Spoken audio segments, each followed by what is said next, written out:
हनुमानगढ़ी जाएंगे, वहाँ दर्शन करेंगे, पूजन करेंगे। उसके बाद वहाँ से सीधे निकल करके राम के दर्शन करेंगे और महायज्ञ में शामिल होने के लिए पहुंचेंगे। तो जिस तरह से उनका दौरा है आज 3 घंटा 30 मिनट वो अयोध्या में बिताएंगे और इस दौरा का महत्वपूर्ण इसलिए माना जा रहा है कि चुनावी का होना है, उसको हो सकता है।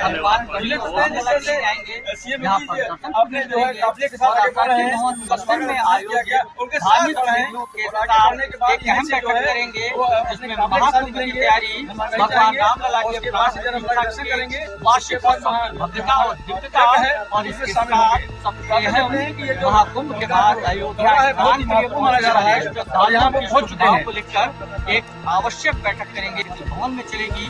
लगभग 3.5 घंटे मुख्यमंत्री अयोध्या में रहेंगे। मुख्यमंत्री के आगमन को लेकर अयोध्या में प्रशासन ने पहले ही तैयारियां कर ली थी। यात्रियों की सुविधाओं को देखते हुए एक अलग से रूट बनाया गया है, जिस मार्ग से मुख्यमंत्री योगी आदित्यनाथ रामलला और हनुमानगढ़ी दर्शन जाएंगे।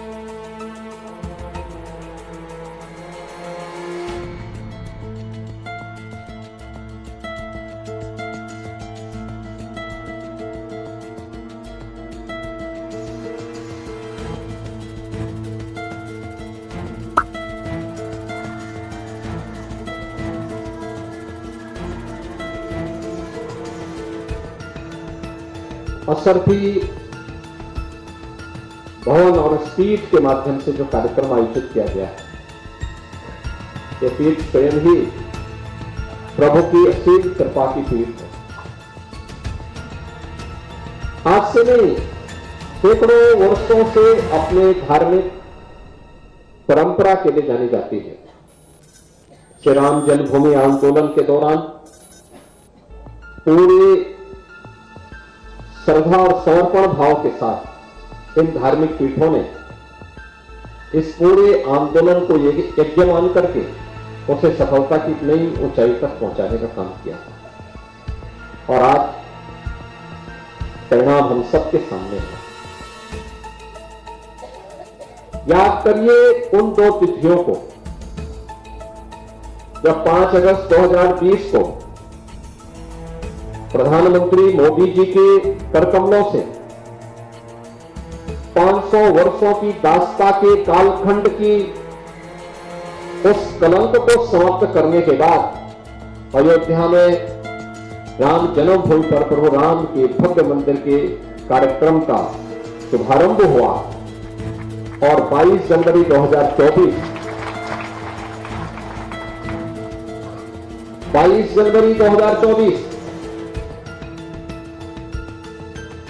जब 500 वर्षों की दास्ता के उन कालखंडों को समाप्त करते हुए अयोध्या धाम में प्रभु रामलला फिर से विराजमान हुए।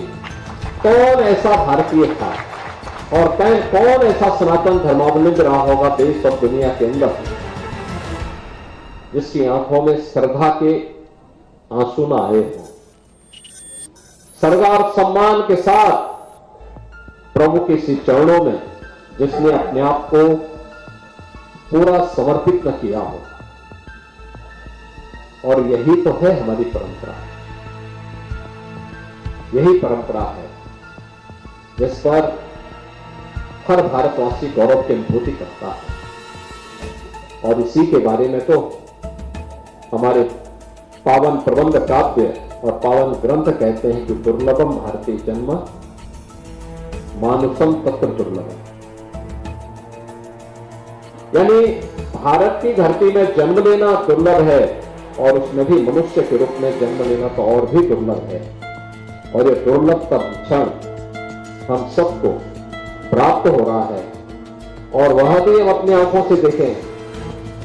काशी में काशी विश्वनाथ धाम, अयोध्या में अयोध्या धाम फिर से त्रेता युग की स्मृतियों को हम सबके सामने जीवंत कर रहा है। आज अयोध्या में क्या नहीं है, रामलला का आगमन हो गया है। रामलला के आगमन के पूर्व अयोध्या के वैभव को, अयोध्या को वापस कराने के लिए कार्य करना पड़ा था। डबल इंजन की सरकार ने उस कार्य को संतों के मार्गदर्शन में आगे बढ़ाया। आज वो पूर्ण हो चुका। ये लगातार निरंतरता प्राप्त करता रहे। याद रखना, विरासत को विस्मृत करके हम भौतिक विकास को स्थायी नहीं बनाए रख सकते। विरासत और विकास के बीच में एक बेहतर समन्वय होना चाहिए। यज्ञ उसी की प्रेरणा देता है। यानी यज्ञों के पीछे का भाव ही यही है कि इसका एक पक्ष है सांसारिक उत्कर्ष का और दूसरा पक्ष है जीवन में सफलता के लिए मुक्ति प्राप्त। सांसारिक उत्कर्ष विरासत को बनाए रखकर भारत की परंपरा अपने इष्ट देवों से, भारत के पावन धर्मस्थलों से, मानव बिंदुओं से, जो हमारे आदर्श हैं, हमारी प्रेरणा है, उनसे प्रेरित होकर के निरंतरता प्राप्त कर सके।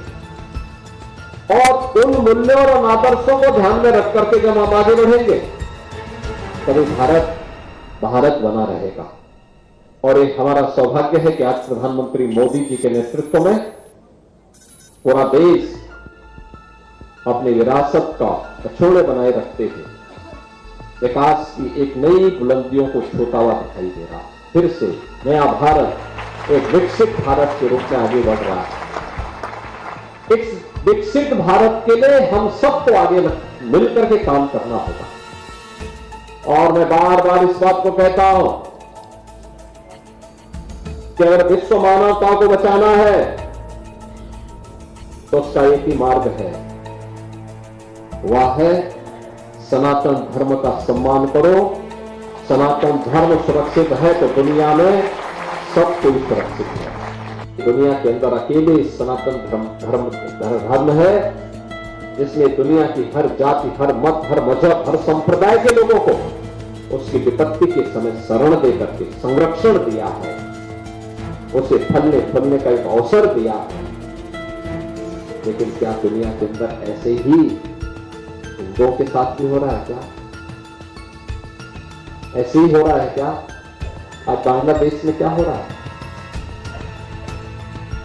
पाकिस्तान में क्या हुआ था? इससे पहले अफगानिस्तान में क्या हुआ था? मैं पूछना चाहता हूं उन लोगों से,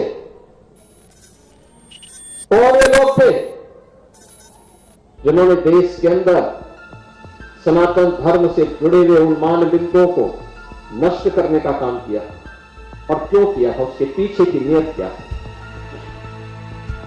उसके पीछे की नियति अपने बर्बर कृत्यों को अंजाम देकर के पूरी धरती को नरक बनाने की साजिश का हिस्सा था, जिसके तहत कभी काशी में काशी विश्वनाथ मंदिर, कभी अयोध्या में श्री राम जन्मभूमि, कभी मथुरा में श्री कृष्ण जन्मभूमि, कभी संबल में कल के अवतार की हरिहर भूमि, कभी भोज में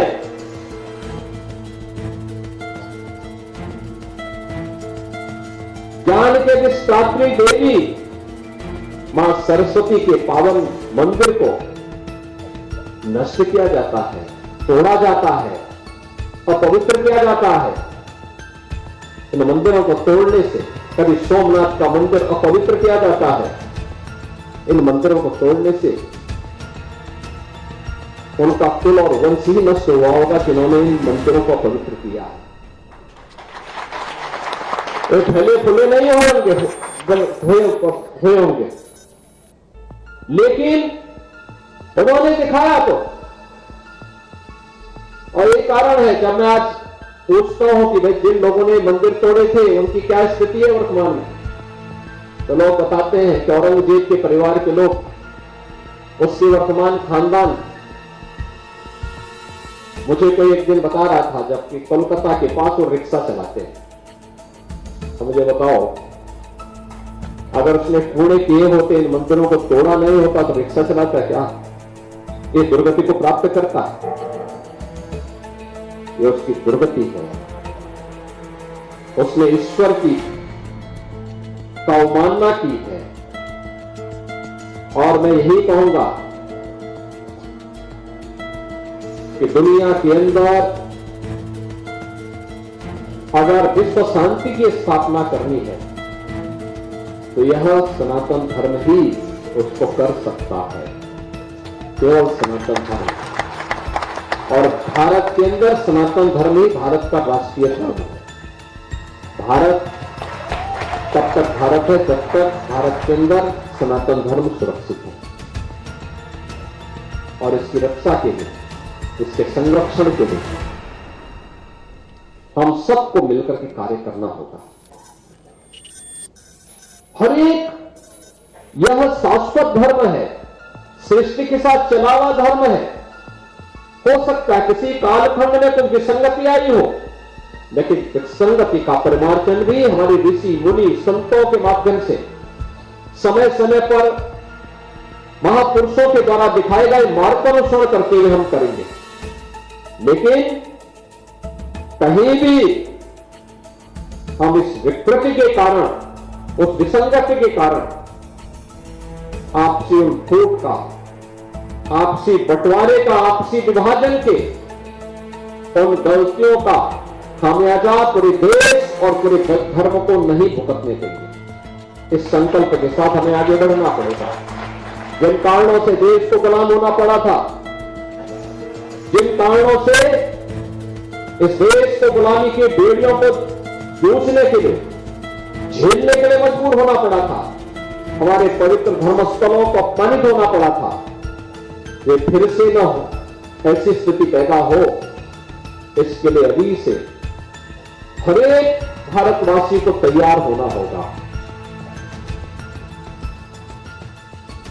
और जब हम लोग दिलो दिमाग से इसके बारे में सोचेंगे, तभी भारत भी सुरक्षित रहेगा, सनातन धर्म भी सुरक्षित रहेगा, आने वाली पीढ़ियां भी सुरक्षित रहेंगी।